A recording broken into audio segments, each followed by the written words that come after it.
அனைவருக்கும் வணக்கம். இன்னைக்கு நம்ம பார்க்க போற விஷயம் எதுன்னு பார்த்தீங்கன்னா பிஸ்கட்ஸ். இன்னைக்கு நம்மளோட பல பேர்த்தோட உணவு பழக்கத்துல மிக முக்கியமான ஒரு பங்கு வகிக்கிறது அப்படிங்கிறது பிஸ்கட்ஸ். நிறைய பேர் அவங்களோட மளிகை சாமானை வாங்கும்போது கூட மாசம் அந்த பிஸ்கட்ஸ் அப்படிங்கிறது மிகச்சரியா வாங்கிட்டு இருக்காங்க. ஸோ இந்த பிஸ்கட்ஸை பத்தின ஒரு விழிப்புணர்வு, எப்படி சாப்பிடலாமா சாப்பிடக்கூடாதா, எந்த பிஸ்கட் சாப்பிடலாம் அப்படிங்கிறத பத்தி தான் இந்த வீடியோல நம்ம பார்க்க போறோம். முதல் விஷயம் இந்த சுகர் இருக்கிறவங்க பிஸ்கட்ஸை எந்த மாதிரி சாப்பிட்றாங்க அப்படின்னு பார்த்தீங்கன்னா, பெரும்பாலானோர் காலை எழுந்த உடனே காஃபிக்கு இல்லைன்னா டீ குடிக்கும்போது பிஸ்கட்ஸோ இல்லை இந்த ரஸ்கோ இந்த மாதிரி உணவுகளை எடுத்துக்கிறது ஒரு பழக்கமாக வச்சுருக்காங்க. இதில் பல பேர் சொல்கிற காரணம் என்னன்னு கேட்டிங்கன்னா, அவங்களோட அந்த சர்க்கரை இல்லாத காஃபி டீ குடிக்கிறது கொஞ்சம் கஷ்டமாக இருக்குது டாக்டர், அதனால அதுக்கு பதிலாக நான் சர்க்கரைக்கு பதிலாக இதை எடுத்துக்கிறேன் அப்படிங்கிறத சொல்கிறாங்க. இன்னும் சில பேர் என்ன சொல்றாங்க அப்படின்னா, எங்களுக்கு காலைல எழுந்துச்சுன்னு பசி ஜாஸ்தியாகுது டாக்டர், லோ சுகர் ஆயிருமோன்னு பயமா இருக்கு வேலை செய்யறதுக்கு, அதுக்காண்டி பிஸ்கட்ஸை நாங்கள் காலைல எழுந்திரிச்சோன்னே எடுத்துக்கிறோம் அப்படின்னு சொல்றாங்க.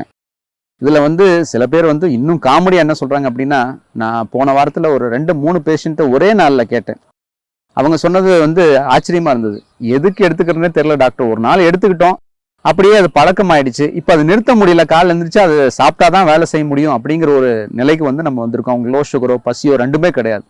ஸோ இந்த மாதிரி பல காரணங்கள். இது போக எப்போ எடுத்துக்கிறாங்கன்னு பார்த்தீங்கன்னா, இடைவேளை உணவு 11 மணிக்கு 12 மணிக்கு பசி எடுக்கும் போதோ, இல்லை சாயந்தரம் ஒரு 5-6 மணிக்கு பசி எடுக்கும் போதோ இந்த இடைவேளை உணவாக இந்த பிஸ்கட்ஸை எடுத்துக்கிறாங்க. ஸோ இதுதான் பிஸ்கட்ஸ் எடுத்துக்கிற நேரம். இதில் பல விதமான பிஸ்கட்ஸ் இருக்கு. இந்த பிஸ்கட்ஸ் சிலது சுகருக்கு நல்லது, இல்லை இந்த பிஸ்கட்ஸ் சுகருக்கு கெட்டது அப்படிங்கிற ஒரு லிஸ்டே வச்சிருக்காங்க. ஸோ அப்படி என்னென்ன பிஸ்கட்ஸ் இருக்கு அப்படிங்கிறத முதல் பார்ப்போம். அதில் எந்த கேலரிஸ் எந்த அளவுக்கு இருக்கு அப்படிங்கிறதையும் இப்போ நம்ம பார்ப்போம். முதல்ல இந்த மில்லட்ஸ் நல்லது அப்படின்னு நம்ம சொன்னதுல இருந்து பார்த்தீங்கன்னா, மில்லட்ஸ் பற்றின விழிப்புணர்வு வர ஆரம்பிச்சதுலேருந்து மில்லட்ஸ்ல எல்லாமே செய்ய ஆரம்பிச்சிட்டாங்க. ஸோ அந்த மாதிரி வந்ததுல தான் இந்த மில்லட் குக்கீஸ். இந்த மில்லட் குக்கீஸ் சுகர் இருக்கவங்களுக்கு ரொம்ப நல்லது, இல்லைன்னா ரொம்ப ஹெல்தி அப்படின்னு சொல்றாங்க. ஸோ இந்த மில்லட் குக்கீஸ்ல நம்ம ஒரு 100 கிராமுக்கு எவ்வளோ கேலரிஸ் இருக்கு அப்படின்னு பார்த்தீங்கன்னா, கிட்டத்தட்ட 498 கேலரிஸ் இருக்கு. அதுக்கு அடுத்தபடியாக பார்த்தீங்கன்னா digestive biscuits, high fibre biscuits அப்படின்னு சொல்லிட்டு வகையான பிஸ்கட் இருக்கு.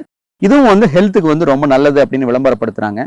ஸோ அந்த ஹை ஃபைபர் பிஸ்கட்ஸ் எவ்வளோ இருக்குன்னு பார்த்தீங்கன்னா, கேலரிஸ் 493 இது 100 கிராமுக்கு. இதுக்கு அடுத்து நம்ம ரொம்ப காமனாக எடுத்துக்கிறது இந்த பிஸ்கட் தான்ப்பா சர்க்கரை இருக்கவங்களுக்கே ரொம்ப நல்லது அப்படின்னு சொல்லி எல்லாத்துக்கும் ஒரு தெரிஞ்ச ஒரு பரிச்சயமான ஒரு பிஸ்கட் எதுன்னு பார்த்தீங்கன்னா மேரி பிஸ்கட்ஸ். ஸோ இந்த மேரி பிஸ்கட்ல எவ்வளோ கேலரிஸ் இருக்குன்னு பார்த்தீங்கன்னா, கிட்டத்தட்ட 450 கேலரிஸ் இருக்கு 100 கிராம் பிஸ்கட்ஸ்ல. அதே போல குட் டே பிஸ்கட் 512 கேலரிஸ் இருக்கு.